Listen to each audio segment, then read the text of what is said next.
Hello guys, आप लोग कैसे हैं और आप लोगों की पढ़ाई कैसे चल रही है। हम लोग पढ़ रहे थे क्लास 10th साइंस यूनिट आपका 5 है, चैप्टर नंबर 5 है। तो चलिए आप लोग फर्स्ट सेकंड अब ये थर्ड पार्ट है, क्योंकि ये यूनिट काफ़ी बड़ी है, जिसके वजह से जो है तो हमें क्या है कि थोड़ा रिकॉर्डिंग करने में भी टाइम लगता है। और फिर गाइस रिकॉर्डिंग से ज़्यादा जो है तो इसको अपलोड होने में टाइम लगता है। अपलोड होने में 4 घंटे, 5 घंटे, 6 घंटे, कोई टाइम ही नहीं है इसका, क्योंकि वाईफाई तो है नहीं कि वाईफाई के माध्यम से इसको वो कर लेंगे।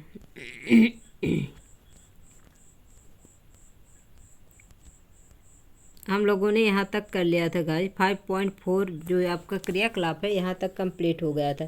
इसमें क्या निष्कर्ष अपन निकाले थे कि चूने का पानी किसमें, मतलब कार्बन डाइऑक्साइड की आवश्यकता होती है। कार्बन डाइऑक्साइड जो श्वसन द्वारा बाहर आती है, तो उसमें से क्या है, कार्बन डाइऑक्साइड की मात्रा ज़्यादा आती है आपको, और जो इन्वायरमेंट से अपन लेके एयर इसमें डालते हैं तो उसमें क्या रहता है, कार्बन डाइऑक्साइड की मात्रा कम होती है। इसलिए जो चूने के पानी में निःश्वसन द्वारा वायु प्रवाहित हो रही है तो क्या होगा, जल्दी दुधिया हो जाएगा। और चूने के पानी में पिचकारी सिरिंज द्वारा वायु जो प्रवाहित करेंगे तो उसमें टाइम लगेगा। अब देखिए क्रियाकलाप 5.5 में क्या है आपका, किसी फल का रस या चीनी का घोल लेकर उसमें कुछ ईस्ट डालिए। एक छिद्र वाली कार्क लगी परख नली में इस मिश्रण को ले लीजिए।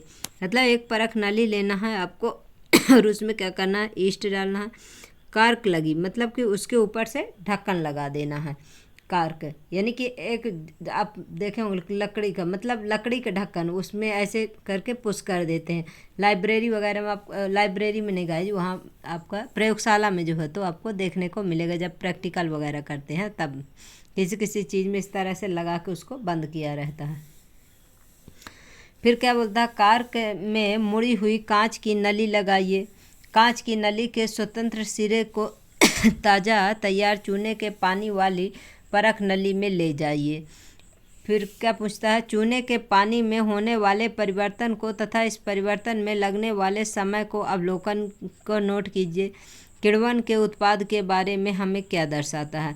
तो ईस्ट जो है तो ये किण्वन ही करता है, क्योंकि ईस्ट जो है आप जैसे एक कॉमन सा एग्जांपल है कि अपन लोग जैसे कहने का मतलब जो भटूरा बनता है उसमें जो है तो आपका ईस्ट डालते हैं, जिससे क्या होता है वो स्पंजी होता है और सॉफ्ट होता है। थोड़ा शुगर डालते हैं जिससे क्या हो जाता है, उसमें जो है तो उसकी प्रोसेस हो करके फूल करके बिल्कुल ज़्यादा मात्रा में हो जाता है। अगर आप लोगों के घर में हो तो कभी आप प्रैक्टिकल करके देख लीजिएगा। तो आप ईस्ट के द्वारा किण्वन प्रक्रिया को प्रदर्शित करने का एक प्रयोग है ये, कि एक फ्लास्क में चीनी या फलों का रस ले लेते हैं, मतलब कुछ भी इसमें से मीठा चाहिए, चाहे चीनी का रस लीजिए आप या कि फल का रस ले लीजिए, क्योंकि बोल रहा ना किसी फल या रस या चीनी का घोल लेकर उसमें कुछ ईस्ट डालिए। तो उसमें ईस्ट डालेंगे जब मिश्रण से क्या होगा, कार्बन डाइऑक्साइड गैस बनेगी उसमें। कार्बन डाइऑक्साइड के माध्यम से चूने के पानी में प्रवाहित होती है, जिससे वह क्या होता है, सफ़ेद हो जाता है।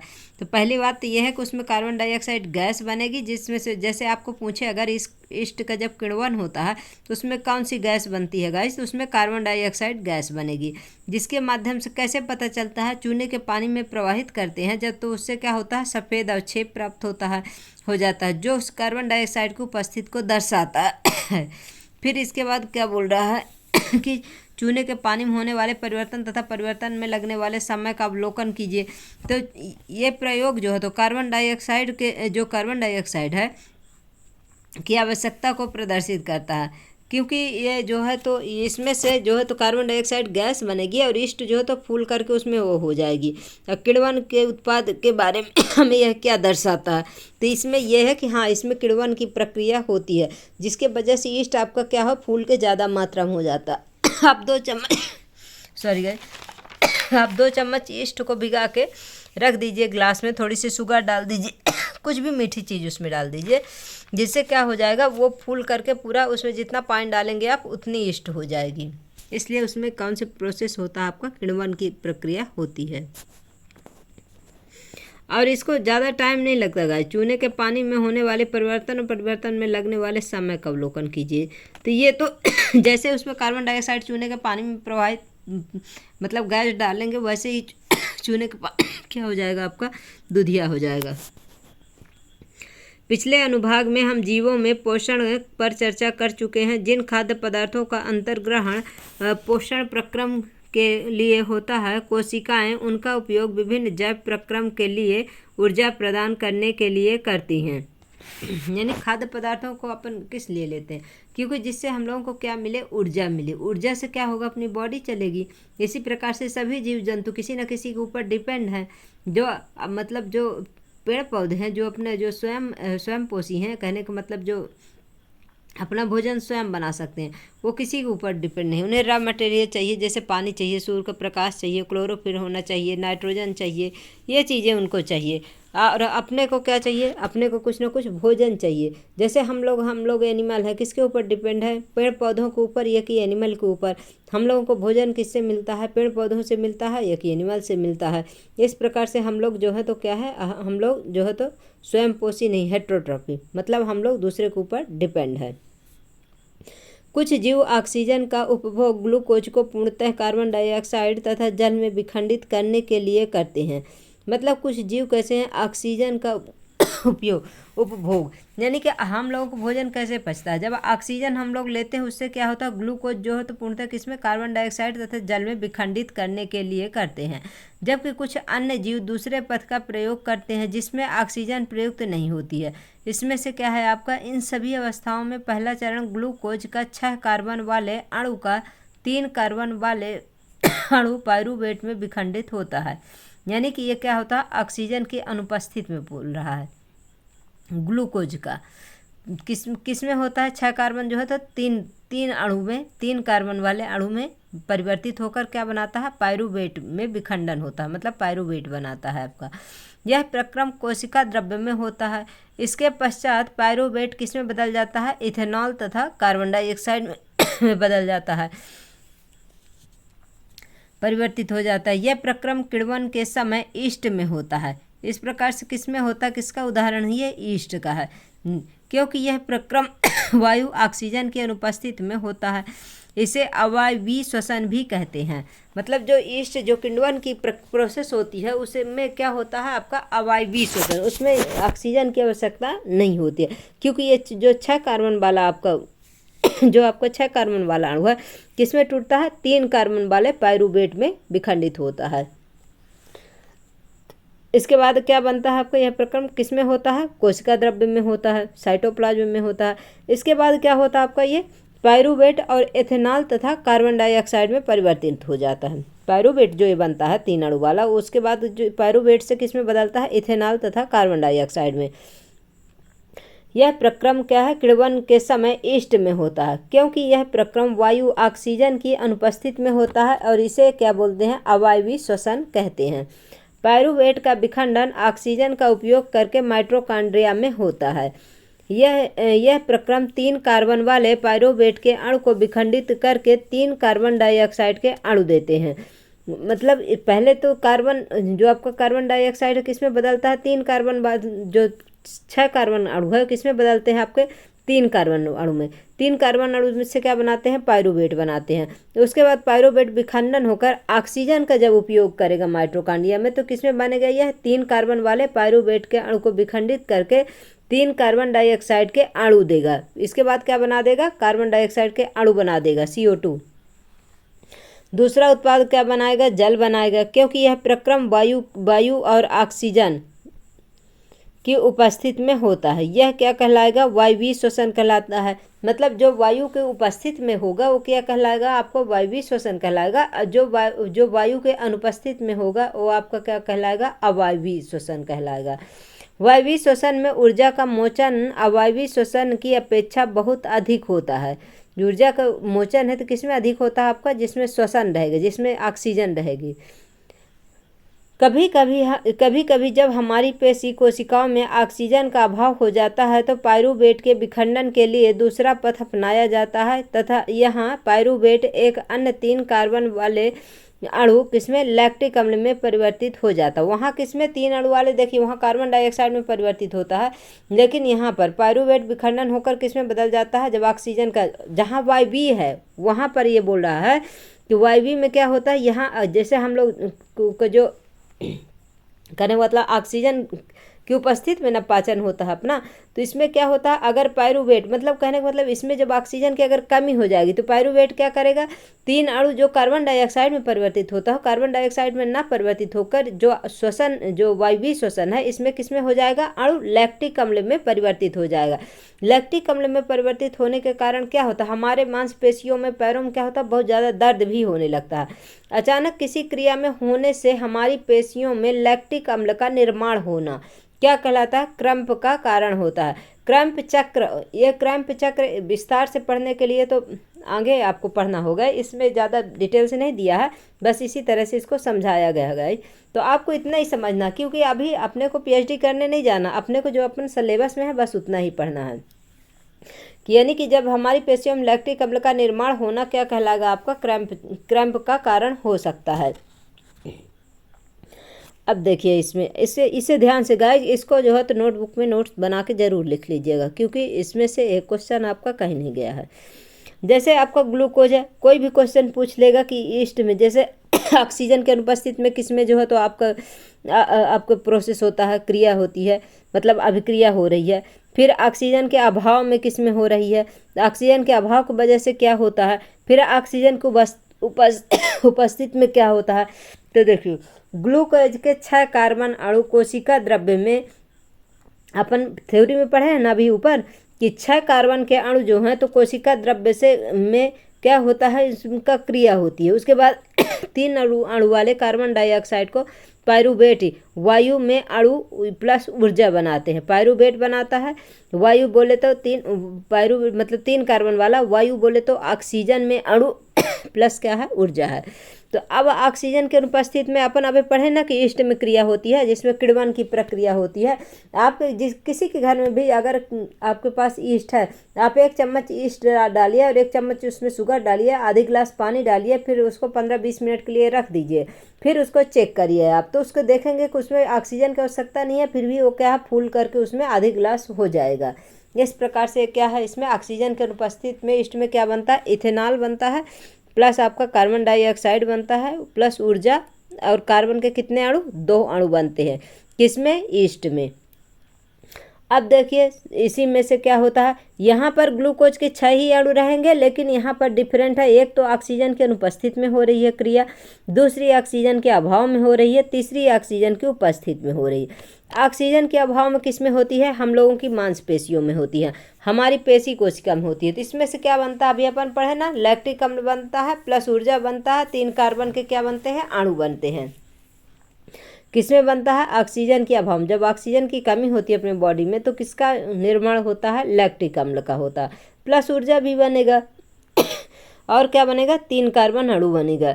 फिर आपका 6 कार्बन के अणु ग्लूकोज के, फिर कोशिका द्रव्य में, फिर पायरूवेट के 3 वायु में अणु ऊर्जा, और ऑक्सीजन की उपस्थिति में क्या बनाएगा, कार्बन डाइऑक्साइड प्लस जल प्लस ऊर्जा बनेगा।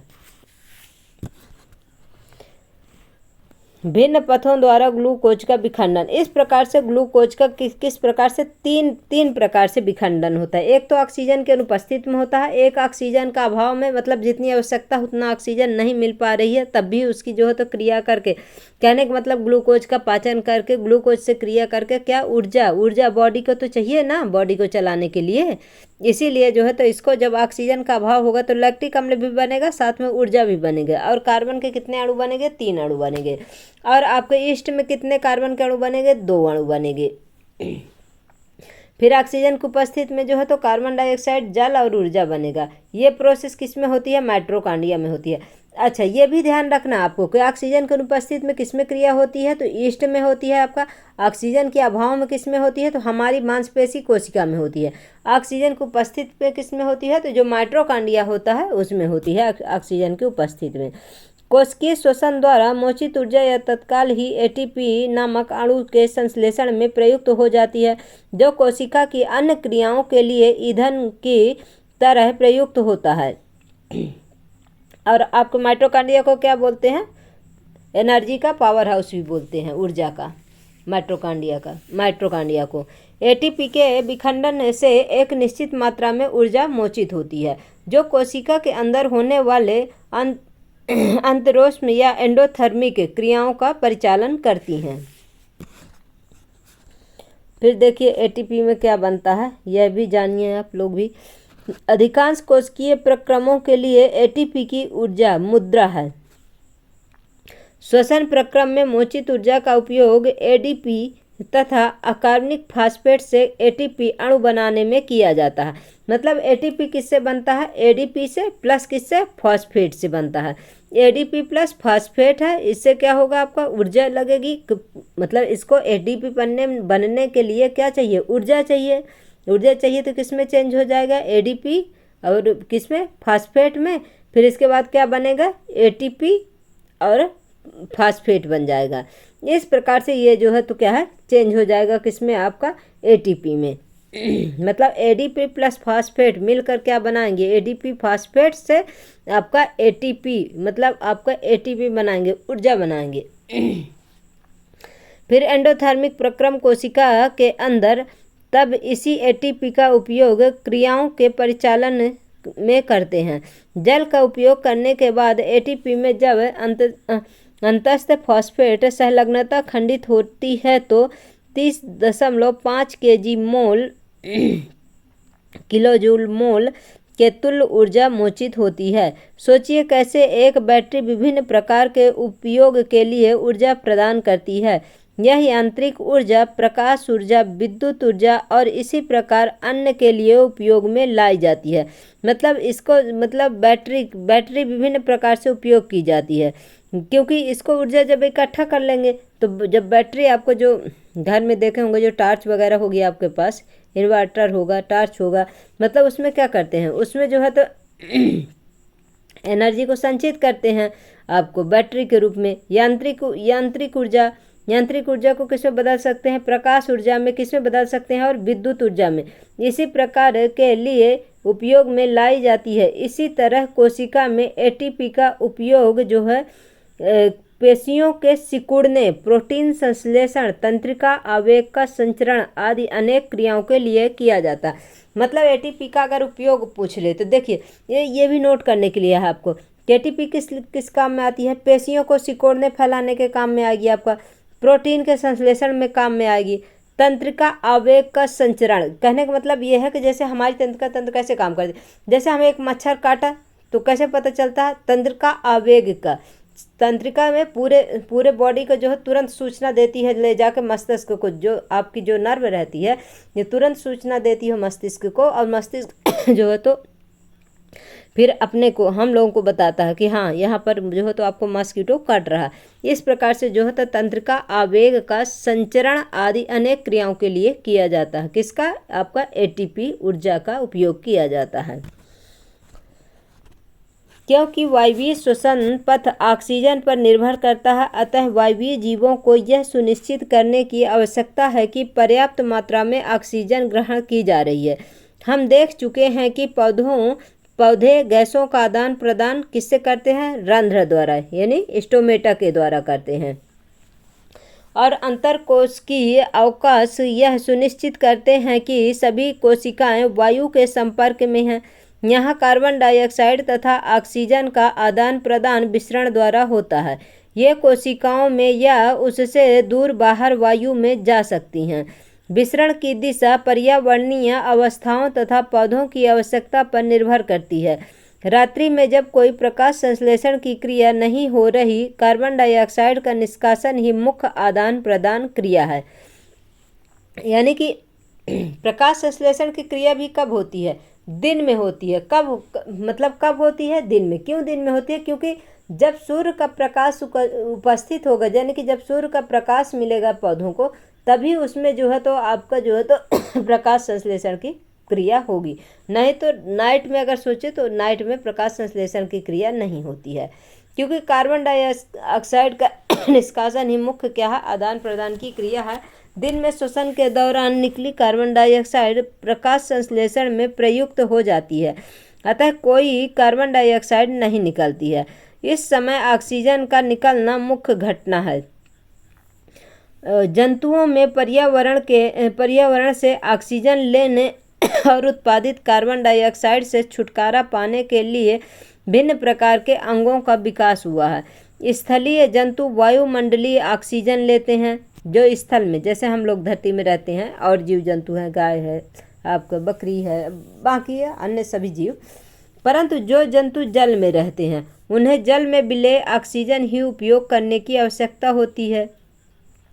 मतलब जो जलीय जंतु हैं वो कहाँ से ऑक्सीजन लेंगे? जल से लेंगे। जल से कैसे लेंगे? जो जल में ऑक्सीजन घुली होगी उसी को जो है तो लेंगे पानी के द्वारा। अब क्रियाकलाप 5.6 में देखिए, एक जलशाला में मछली का अवलोकन कीजिए कि अपना मुंह खोलती और बंद करती रहती है साथ ही आँखों के पीछे जो क्लोम छिद्र या क्लोम छिद्र को ढकने वाला प्रच्छंद भी खुलता और बंद होता रहता है। क्या मुख और क्लोम छिद्र के खुलने और बंद होने के समय में किसी प्रकार का समन्वय है? तो जी बिल्कुल है। क्यों है? देखिए, क्योंकि जब क्लोम छिद्र बंद होते हैं तो मछली क्या करती है मुख से पानी लेती है और पानी में जो घुली हुई ऑक्सीजन है विसरण के द्वारा जो है तो कोशिका द्रव्य के द्वारा क्या होती है, ऑक्सीजन जो है तो पानी जैसे जाता है ऑक्सीजन जो है तो पूरे बॉडी में चली जाती है और जब जैसे ही क्लोम छिद्र खोलेगा पानी तुरंत बाहर गिर जाएगा। इसी प्रकार से बार बार जो है तो मछली जो है तो बार बार पानी को मुंह के अंदर लेती है, फिर इधर से जो उसके क्लोम छिद्र खुलते हैं उसका वाटर फिर चला जाता है, इस प्रकार से वो बार बार ऑक्सीजन लेती है। अब गिनती करो कि मछली 1 मिनट में कितनी बार मुंह खोलती है और बंद करती है। अब देखिए, अब इसमें यह ध्यान देना है आपको कि इसमें जो तो मछली कितने बार मुंह खोलती है और बंद करती है। तो मतलब कम से कम ये 50 से 55 बार क्या करती है, 1 मिनट में मुंह खोलती है और बंद करती है। क्यों? क्योंकि इसे उतनी मात्रा में ऑक्सीजन नहीं मिल पाती जिस प्रकार से हम लोग ऑक्सीजन लेते हैं। पानी में घुली हुई ऑक्सीजन लेती है तो उसमें जितना पानी पीती है बस उसी से उतना ऑक्सीजन चला जाता है, हो गया। और इस प्रकार से वो जल्दी जल्दी मुंह खोलती है और पानी को मुंह के अंदर जाता है, फिर यहाँ से उसके क्लोम छिद्र से बाहर निकल जाता है, जिससे जो है तो उसके जो है तो ऑक्सीजन की आवश्यकता पूरी होती रहती है। गिनती करो कि मछली 1 मिनट में कितनी बार मुंह खोलती है और बंद करती है, तो लगभग वही 50 से 55 बार आपका जो है तो मुंह खोलती बंद करती है। इसकी तुलना आप अपनी श्वास को 1 मिनट में अंदर और बाहर करने से कीजिए। एनसीईआरटी के अकॉर्डिंग हम लोग 1 मिनट में 18 बार जैसे सांस को इनहेल करते हैं और एक्सहेल करते हैं। इस प्रकार से जो जीव जल में रहते हैं वे जल में विलेय ऑक्सीजन का उपयोग करते हैं, क्योंकि जल में विलेय ऑक्सीजन की मात्रा वायु में ऑक्सीजन की मात्रा की तुलना बहुत कम है। इसलिए जलीय जीवों के श्वास दर स्थलीय जीवों की अपेक्षा द्रुत बोले तो फास्ट होती है, जल्दी जल्दी वो लोग जो है तो पानी अंदर करेंगे, सांस लेंगे, पानी अंदर करेंगे, फिर बाहर करेंगे। मछली अपने मुख के द्वारा जल लेती है तथा बलपूर्वक इसे क्लोम तक पहुंचाती है, जहां विलेय ऑक्सीजन रुधिर ले लेता है। स्थलीय जीव श्वसन के लिए वायुमंडल की ऑक्सीजन का उपयोग करते हैं। विभिन्न जीवों में यह ऑक्सीजन भिन्न भिन्न अंगों द्वारा अवशोषित की जाती है। इन सभी अंगों में एक रचना होती है जो उस सतही क्षेत्रफल को बढ़ाती है जो ऑक्सीजन का बहुल वायुमंडल के संपर्क में रहता है। क्योंकि ऑक्सीजन व कार्बन डाइऑक्साइड का विनिमय इस तरह के आर पार होता है, अतः यह सतह बहुत पतली तथा मुलायम होती है। कहने का मतलब वहाँ क्या रहता है, प्लाज्मा झिल्ली रहती है, जिसमें से क्या होगा आपका जो ऑक्सीजन जो जैसे मछली के है तो बार बार जैसे पानी को अंदर बाहर करती है तो प्लाज्मा झिल्ली रहती है, जिससे जो क्या होता है ऑक्सीजन को अवशोषित कर लेता है हीमोग्लोबिन जो है। तो इस सतह की रक्षा के उद्देश्य से यह शरीर के अंदर अव्यवस्थित होती है, अतः इस क्षेत्र में वायु आने के लिए कोई रास्ता होना चाहिए। इसके अतिरिक्त जहां ऑक्सीजन अवशोषित होती है उस क्षेत्र में वायु अंदर और बाहर होने के लिए एक क्या होती है, क्रियाबुद्धि होती है। वो उस क्रियाविधि को हम लोग क्या बोलते हैं, श्वसन, रेस्पायरेशन बोलते हैं। और अधिक जाने, अब इसको भी जानिए क्योंकि ये भी जरूरी है जानना। तंबाकू का सीधे उपयोग यह सिगरेट, बीड़ी, हुक्का, गुटखा आदि के रूप में किसी भी उत्पाद का उपयोग क्या है, हानिकारक है। तंबाकू का उपयोग आमतौर पर जीभ, फेफड़ों, दिल और यकृत को प्रभावित करता है। धुआं रहित तंबाकू भी दिल के दौरे, स्ट्रोक, फुफ्फुसी बीमारियों और कैंसर के कई अन्य रूपों के लिए एक प्रमुख कारक है। भारत में गुटखा सेवन से मुख के कैंसर की घटनाएं बढ़ रही हैं। स्वस्थ रहें और तंबाकू से बने उत्पादों को ना कहें। मतलब बिल्कुल भी उसे नहीं छूना है गाइस, क्योंकि ये इतना खतरनाक होता है कि इंसान जब तक किसी को प्रॉब्लम नहीं होती तब तक वो उसको लगता है कि नहीं ये सब ऐसे बस कहने की बातें हैं। लेकिन अभी भारत की स्थिति बहुत ख़राब हो रही है। भारत में बहुत ज़्यादा मतलब आज की जो युवा हैं जो समझदार हैं तो अच्छी बात है, नहीं तो हम तो देखते हैं गाइस कि जैसे बस से जाते हैं तो इतना लोगों को देखते हैं मुंह में गुटखा भरे रहते हैं, क्या बताएं। हमको तो खुद देख करके लगता है कि ये लोग क्यों ज़िंदगी के साथ खिलवाड़ करते हैं। पर अपन किसको किसको बोलें, कोई सुनने को तैयार नहीं है। पर फिर भी आप लोगों के आसपास ऐसा कोई हो या कि अपने गार्जियन हो या कि कोई भाई बहन ऐसा हो जो कोई कि इस तरह से कुछ भी नशा करता होगा, आप लोग उनको ज़रूर समझाइए और बताइए कि इस तरह से हमारे बुक में है और आप लोग ये इस तरह से जो है तो जीवन के साथ खिलवाड़ ना करें। फिर देखिए यहाँ पर क्या है आपका, मनुष्य में चित्र 5.9 वायु शरीर के अंदर नासा द्वार द्वारा जाती है। नासा द्वार द्वारा जाने वाली वायु मार्ग में उपस्थित महीन बालों द्वारा निस्पंदित हो जाती हैं। मतलब क्या होते हैं, जो अपने रोम पाए जाते हैं नाक के अंदर, उसमें से क्या होता है, आप जो वायु लेते हैं उसमें जो धूल कचड़े रहते हैं बाहर रह जाती है और छन करके ऑक्सीजन अपने बॉडी में जाती है, जिससे शरीर में जाने वाली वायु धूल तथा दूसरी अशुद्धियां रहित होती हैं। इस मार्ग में श्लेष्मा की परत होती है जो इस प्रक्रम में सहायक होती है, क्योंकि वो श्लेष्मा में क्या होते हैं, चिपक जाते हैं और शुद्ध वायु बस चले जाएगी। यहाँ से वायु कंठ द्वारा फुफ्फुस में प्रवाहित होती है। कंठ में उपस्थित के वलय उपस्थित होते हैं, उपास्थि के वलय जो है तो कार्टेज के क्या होते हैं, वलय प्रेजेंट होते हैं। यह सुनिश्चित करता है कि वायु मार्ग में निपतित ना हो। कहने का मतलब ये है जो वायु क्या है आसानी से चली जाए और क्या हो छाने। जो अपने नाक में जो रोम पाए जाते हैं इसमें क्या है, जो बाहर के धूल कचड़े रहते हैं तो इसमें चिपक जाएंगे, इसके बाद जो है तो श्वास बस जाएगी, मतलब आपकी जो ऑक्सीजन जाएगी। ये देखिए ये ह्यूमन बींग्स को, इसमें क्या है, ये नासा द्वार है इसका। फिर क्या है, इसका मुख गुहा है। यहाँ पर ये क्या है, देखिए ग्रसनी है। ग्रसनी के नीचे आपका क्या है, कंठ है। फिर कंठ के नीचे क्या है, यहाँ श्वास नली है और इधर उपास्थि के वलय है। ये ये क्या है आपके कार्टेज के क्या होते हैं, वलय, इस प्रकार से गोल गोल ये हैं जो है। फिर इसके बाद क्या है, यहाँ देखिए अंदर यहाँ पर फुफ्फुस है यहाँ पर फुफ्फुस है और ये क्या है, पसलियाँ हैं। ये क्या है, डायाफ्राम है।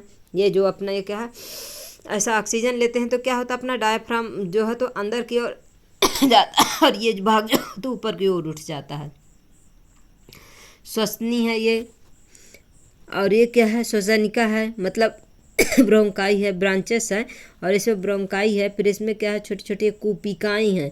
इसमें क्या होता है, ऑक्सीजन यहाँ कूपिकाएँ तक जाती हैं, जो फिर यहाँ रुधिर जो है, यहाँ पर जो ब्लड का सर्कुलेशन होता रहता है, इसमें से ऑक्सीजन ब्लड में चला जाता है और जो कार्बन डाइऑक्साइड है तो फिर से जो है तो सोख ली जाएगी और वापस जाएगी वहाँ हार्ट में जाएगी। इस प्रकार से ये देखिए श्वसन नलिका, देखिए किस प्रकार से ये छोटी छोटी कूपिकाएँ हैं। यहाँ जब ऑक्सीजन यहाँ कूपिका में पहुँच जाती है उसके बाद जो है तो अपने ब्लड में जाती है। इसके बाद देखिए धूम्रपान स्वास्थ्य के लिए हानिकारक है। पहले इसको पढ़ लेते हैं फिर उसको पढ़ते हैं गाइस। फुफ्फुस के अंदर मार्ग छोटी और छोटी नलिकाओं में विभाजित हो जाती हैं, जिन्हें क्या बोलते हैं, ब्रांचेस बोलते हैं, जो अंत में गुब्बारे जैसी रचना में अंतकृत हो जाता है। जो छोटी छोटी क्या है आपकी कूपिकाएँ हैं, जिसे कूपिका कहते हैं। और कूपिका सॉरी गाइस डिस्टर्ब हो जाता। कूपिका एक सतह उपलब्ध कराती है जिससे गैसों का विनिमय हो सकता है। कूपिकाओं की भित्ति में रुधिर वाहिकाओं का विस्तीर्ण जाल होता है, जैसा हम प्रारंभिक वर्षों में देख चुके हैं। जब हम श्वास अंदर लेते हैं हमारी पसलियाँ ऊपर उठती हैं। जब हम श्वास ऐसे लेते हैं तो क्या होती हैं, पसलियाँ जो है तो ऊपर उठ जाएंगी और डायाफ्राम क्या हो जाएगा, चपटा हो जाएगा। इसके परिणाम स्वरूप वह गुच्छिका बड़ी हो जाती है। इस कारण वायु फुफ्फुस के अंदर चूस ली जाती है, मतलब सोख ली जाती है और विस्तृत कूपिकाओं को भर लेती हैं। जो छोटी छोटी कूपिकाएँ होती हैं उसमें क्या है, ऑक्सीजन भर जाती हैं। रुधिर से शरीर से कार्बन डाइऑक्साइड कूपिकाओं में छोड़ने के लिए लाता है और कूपिका रुधिर वाहिका का रुधिर कूपिका वायु से ऑक्सीजन लेकर शरीर के सभी कोशिकाओं तक पहुंच जाता है। श्वास चक्र के समय जब वायु अंदर और बाहर होती है तो फुफ्फुस सदैव वायु का अवशिष्ट आयतन रखते हैं, जिससे ऑक्सीजन के अवशोषण तथा कार्बन डाइऑक्साइड के मोचन के लिए पर्याप्त समय मिल जाता है। मतलब इसे एक्सचेंज करने के लिए क्या होता है, पर्याप्त टाइम मिल जाता है। अब देखिए, धूम्रपान स्वास्थ्य के लिए हानिकारक है। देखिए किस प्रकार से। फेफड़े का कैंसर दुनिया में मौत का सामान्य कारणों में से एक है। श्वास नली के ऊपरी हिस्से में छोटी छोटी बालों जैसे संरचनाएं होती हैं श्वास नली में, जिन्हें क्या बोलते हैं, सीलिया कहते हैं। ये सीलिया सांस लेते वक्त अंदर ली जाने वाली वायु से रोगाणु, धूल और अन्य हानिकारक कणों को हटाने में मदद करती है। धूम्रपान करने से ये बालों जैसी संरचनाएं क्या होती हैं, नष्ट हो जाती हैं, जिससे रोगाणु, धूल, धुआं और अन्य हानिकारक रसायन फेफड़ों में प्रवेश कर जाते हैं, जो संक्रमण, खांसी और यहाँ तक कि फेफड़ों के कैंसर का भी कारण बन सकता है। कहने का मतलब ये जो है, आपका जो धूम्रपान है क्या होता है, स्वास्थ्य के लिए 100% हानिकारक है। चाहे कोई मतलब बड़े हों या छोटे हों, चाहे जैसे वैसे हैं, मतलब जो यंग है, कोई भी किसी को भी ये धूम्रपान नहीं करना चाहिए, क्योंकि इससे जो है तो अपने हर बॉडी का कोई भी पार्ट कभी भी ख़राब हो सकता है। फिर इसके बाद दुनिया में चाहे कितना भी पैसा हो गाइज, लेकिन पैसे से बॉडी का कोई पार्ट्स नहीं खरीदा जा सकता है। जब कोई दान करेगा अपना बॉडी पार्ट्स तभी तो मिल पाता है। इसलिए इसका महत्व समझना चाहिए। और इसको जो है तो आप लोगों के आसपास जो कोई भी ऐसा हो, उन्हें ज़रूर ये बातें बोलिए कि ये गलत है, धूम्रपान करना बिल्कुल गलत है। जैसे जैसे जंतुओं के शरीर का आकार बढ़ता है, अकेला विसरण दाब शरीर के सभी अंगों में ऑक्सीजन पहुंचाने के लिए पर्याप्त है। उसकी दक्षता कम हो जाती है। फुफ्फुस की वायु से श्वसन वर्णक ऑक्सीजन लेकर उन ऊतकों तक पहुंचाते हैं जिनमें ऑक्सीजन की कमी है। मानव में श्वसन वर्णक क्या है, आपका हीमोग्लोबिन है। हीमोग्लोबिन जो ऑक्सीजन के लिए उच्च बंधुता रखता है, मतलब ऑक्सीजन के साथ उच्च बंधुता रखता है और ऑक्सीजन को लेता है और पूरे बॉडी में जो है तो इसको क्या करता है, सप्लाई करता है। यह वर्णक लाल रुधिर कणिकाओं में उपस्थित होता है। कार्बन डाइऑक्साइड जल में अधिक विलेय है और इसलिए इसका परिवहन हमारे रुधिर में विलेय अवस्था में होता है। क्या आप जानते हैं, यदि कूपिकाओं की सतह को फैला दिया जाए तो यह लगभग 80 वर्ग मीटर क्षेत्र ढक लेगी। क्या आप अनुमान लगा सकते हैं कि आपके अपने शरीर का सतही क्षेत्रफल कितना होगा? विचार कीजिए कि विनिमय के लिए विस्तृत सतह उपलब्ध होने पर गैसों का विनिमय कितना दक्ष हो सकता है। यदि हमारे शरीर में विसरण द्वारा ऑक्सीजन गति करती तो हमारे फुफ्फुस से ऑक्सीजन के एक अणु को पैर के अंगुष्ठ तक पहुंचने में अनुमानतः 3 वर्ष का समय लगेगा। 80 वर्ग मीटर क्षेत्र कूपिकाएं। क्या आपको इससे प्रसन्नता नहीं हुई कि हमारे पास हीमोग्लोबिन है? मतलब नॉर्मल अगर हीमोग्लोबिन ना हो तो कहने का मतलब 3 वर्ष का समय लग जाएगा। बताइए, कूपिकाओं की सतह को फैला दिया जाए तो इतना विशाल क्षेत्र है। और लेकिन हीमोग्लोबिन सोचिए कितना सेकंडों नहीं लगते हैं उसको, यहाँ से ऑक्सीजन लेगा पूरे बॉडी में पहुँचाएगा, फिर कार्बन डाइऑक्साइड लेके आएगा, फिर यहाँ छोड़ेगा, फिर ऑक्सीजन लेके जाएगा पूरे बॉडी के लिए, फिर कार्बन डाइऑक्साइड को लाएगा। इसलिए बॉडी में जितनी भी चीज़ें हैं सबका अलग अलग फंक्शन है, अलग अलग कार्य है। ऐसा कोई भी पार्ट नहीं है जिसका कार्य ना हो। गाइज, अब आपकी क्लास काफ़ी बड़ी हो जा रही है, इसलिए आज आपका यहीं तक करते हैं। इसके बाद जो है तो अपन कल करेंगे 5.7 वाहन। कहने का मतलब मानव में वाहन, मतलब ये किस प्रकार से जो है तो ट्रांसपोर्ट का काम करता है, किस प्रकार से परिभ्रमण करता है अपने पूरे बॉडी में, इसके बारे में कल पढ़ेंगे। आज के लिए इतना ही, और ये कल 4th पार्ट में कंप्लीट हो जाएगा गाइज, क्योंकि क्लास ज़्यादा बड़ी हो जाएगी, आप लोगों को भी पढ़ने में मन नहीं लगेगा और जो है तो अपलोड करने में अभी तो 4 घंटे 5 घंटे लगते हैं, पता चलेगा पूरा दिन लग जाएगा। इसलिए जो है तो आप लोग हमारी क्लास को लाइक करिए, शेयर करिए, अपने दोस्तों में सब्सक्राइब करिए, हमें सपोर्ट करिए। Thank you so much guys.